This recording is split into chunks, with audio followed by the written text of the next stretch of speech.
Bueno, lo estábamos hablando anteriormente. Tormentas invernales en el norte del mundo, incendios forestales acá en el sur del mundo, Chile, Argentina, también inundaciones que se están registrando. Son parte de los escenarios que se están viviendo hoy a nivel mundial. Queremos profundizar sobre lo que está pasando hasta ahora con Raúl Cordero, quien es climatólogo y académico de la USACH. ¿Cómo está? Muy bien, gracias. ¿Cómo estás?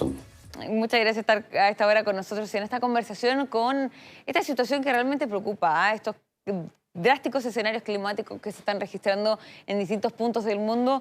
En primer lugar, ¿cuál es el análisis que se hace sobre estos desastres que están ocurriendo? Y estamos hablando de decenas de fallecidos que se están registrando también. Claro. Bueno, hay como dos factores que contribuyen a que este tipo de eventos extremos se conviertan en desastre.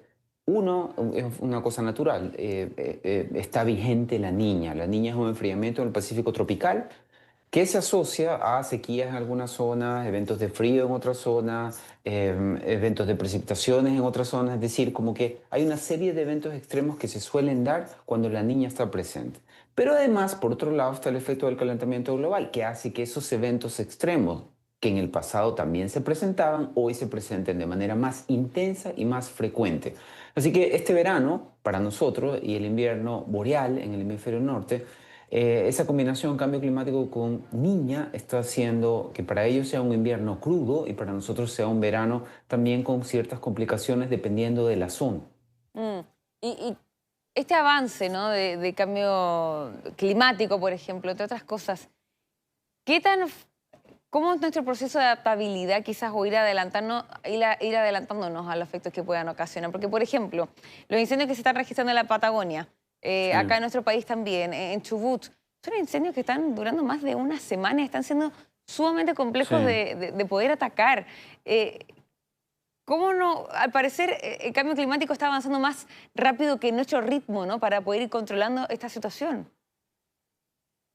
Sí, es verdad, sobre todo en el ejemplo de los incendios, que cuando tienes un evento de altas temperaturas, si alguien provoca un incendio, va a ser muy difícil o imposible controlar la propagación de esos incendios. Así que cuando tienes un evento de calor muy intenso, como el que tuvimos hace aproximadamente 10 días en la zona centro-sur, bueno, vas a tener muchas hectáreas que se quemen porque va a ser imposible, a pesar del heroico esfuerzo de brigadistas y bomberos, Claro. parar la propagación del fuego. Un ejemplo es, por ejemplo, lo que sucedió en el Centro Sur.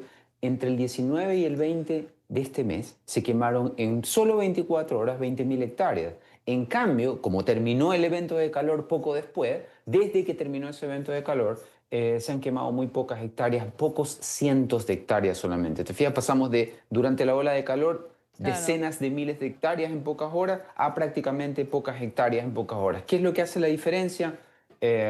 Bueno, las altísimas temperaturas.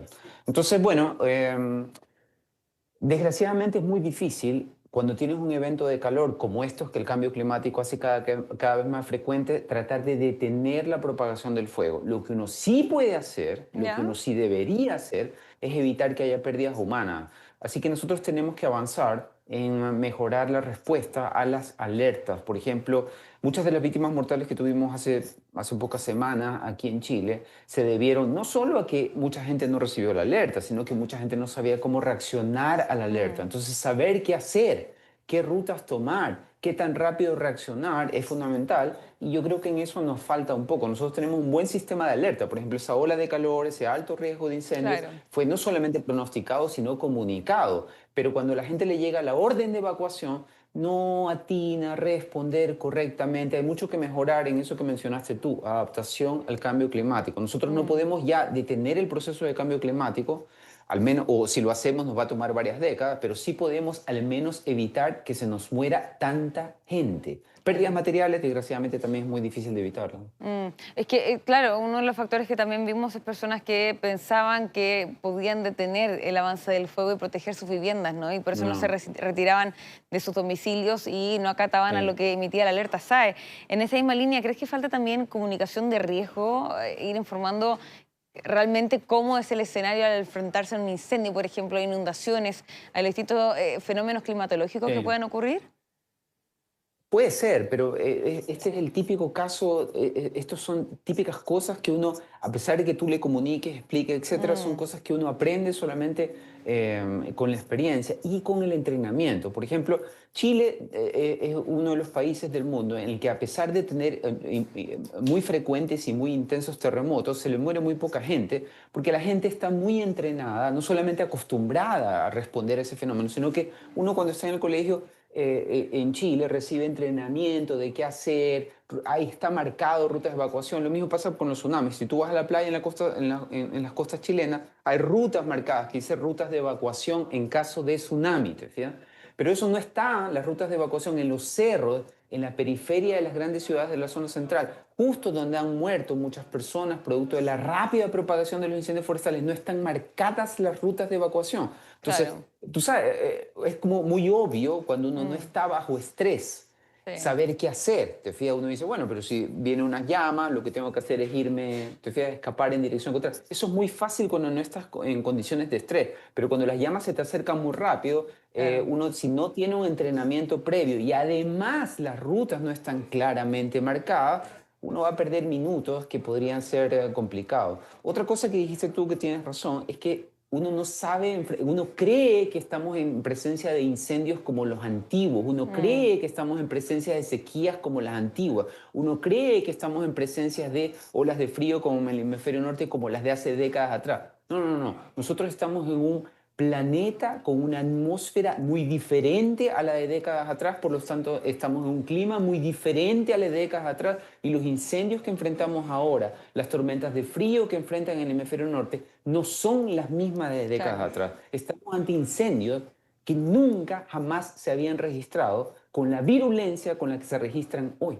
Ya, es que eso es muy importante porque también escuchamos muchos relatos de vecinos que decían, yo vivo acá, conozco el sector, conozco cómo funcionan los incendios en este sector y es importante destacar eso, o sea, se van agravando y cada uno de los incendios son distintos, ¿no? Ahora, en esa misma línea, bueno, por Sí, supuesto preocupados del factor humano, pero todavía quedan muchos días de calor y probablemente nos enfrentemos a más olas sí, de calor, todavía queda verano. Te quería sí. preguntar y también si nos podrías ayudar a explicar el impacto y el daño que ocasionan también estos incendios, que me imagino yo también, el daño que ocasionan son realmente irreversibles, ¿no? También para hacer un llamado a las personas que extremen las medidas de prevención de incendios, que principalmente, como siempre dicen, ¿no? La prevención es la mejor forma de combatir un incendio. Sí, es decir, tú haces bien en resaltar que los incendios no los genera el cambio climático. El cambio Claro, climático lo que hace es difícil controlar la propagación, ¿verdad? claro, lo Entonces, agravan. pasa que muchas personas tienen comportamientos en el verano que antiguamente, si es que generaban por muy mala suerte un incendio, no iba a haber ningún problema porque los incendios antiguamente se podían controlar. Cuando hace 30 grados de calor, 30 grados es muy alta la temperatura, ¿te fijas? Pero no es lo mismo que tener 37 grados, 36 grados como hoy en Chillán o casi 40 grados como los que tuvieron hace 10 o 12 días. ¿Se fija? Esa diferencia de 7, 8 o 9 grados hace una enorme diferencia en términos de la capacidad de propagación y la intensificación de los fuegos. Entonces, la moraleja es que cuando tienes un evento de calor, nosotros podemos prever los eventos de calor. Por ejemplo, hoy día hay una alerta vigente, hoy y mañana altas temperaturas en la zona centro-sur del país. ¿Te fijas? Mm, Lo que uno tiene que hacer durante esos días es tratar de todas las formas posibles de evitar que por accidente o por otras razones se inicie un fuego. Eso podría significar que en el futuro, cuando la situación todavía empeore más, haya que poner restricciones a la movilidad. Porque, por ejemplo, claro, cuando hay un gran incendio se pone toque de queda, ¿verdad? claro. Bueno, resulta que toque de queda quizás en pocos años haya que ponerlo durante el evento para evitar que personas por distintas razones provoquen un incendio, ¿te fijas? Mm, Ahora, hoy eso es políticamente inviable porque, bueno, si tú evitas la movilidad, justo evitas los incendios, la gente se va a quejar de que lo mantuvieron guardado en la casa por nada, ¿te fijas? Entonces, eso es políticamente inviable lo que estoy diciendo, pero en el futuro, cuando las cosas empeores, va a haber condiciones meteorológicas tan extremas que no va a quedar otra. claro. Aprovechando también que estamos hablando de los daños que ocasionan estos incendios también y de tu fondo, que asumo que no es real, pero Raúl, y te escuché en una entrevista hace no tanto hablando sobre también Sí. el daño que generan los incendios también en la Antártica, por ejemplo, que realmente es algo que Sí. se conoce poco. Me interesaría también si nos podrías profundizar sobre eso. Lo que pasa es que hay incendios tan intensos. Este año es un año de incendios muy intensos, sobre todo no solo en la zona centro-sur, sino también en la Patagonia. Tú lo mencionaste al inicio. Mm, Viste que cuando hay la niña hay riesgo alto de muy incendios intensos en la Patagonia porque no llueve. En la Patagonia en el invierno, los que conocen la Patagonia saben que llueve en el invierno. Bueno, pero perdón, en el verano. En el claro, verano en la Patagonia, a diferencia de la zona central, el verano en la zona central es seco, pero en la Patagonia llueve un poco. Ya, cuando tienes la niña, llueve mucho menos o no llueve. Y eso explica por qué el riesgo en años, en veranos como este, marcados por la niña, de tener incendios son muy intensos. Los incendios en la Patagonia suelen también, no solamente son intensos, sino que hay mucho viento ahí. Entonces la pluma, el humo de ese incendio patagónico, es posible que se transporte miles de kilómetros y sí, como tú bien destacabas, puede llegar a la Antártica. imagino. Nosotros, desafortunadamente, varios años en que ha habido incendios importantes en la Patagonia, hemos Mm, detectado la llegada de ese humo a la Antártica. Y ese humo al final es hollín negro que claro. cuando se termina depositando en la blanca nieve antártica, ya no es tan blanca porque Claro. está contaminada con el hollín.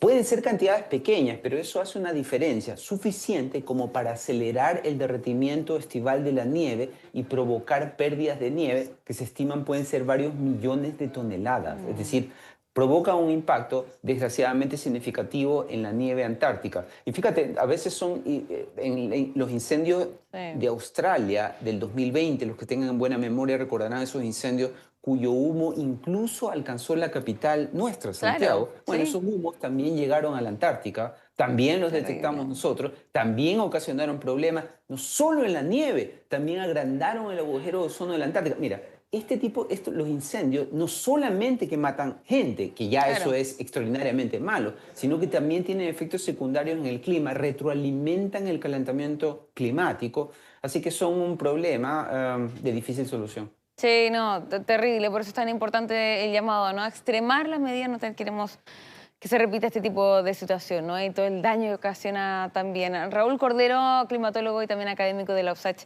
le agradezco mucho por esta entrevista. Encantado, nos vemos. Que esté muy bien, hasta luego.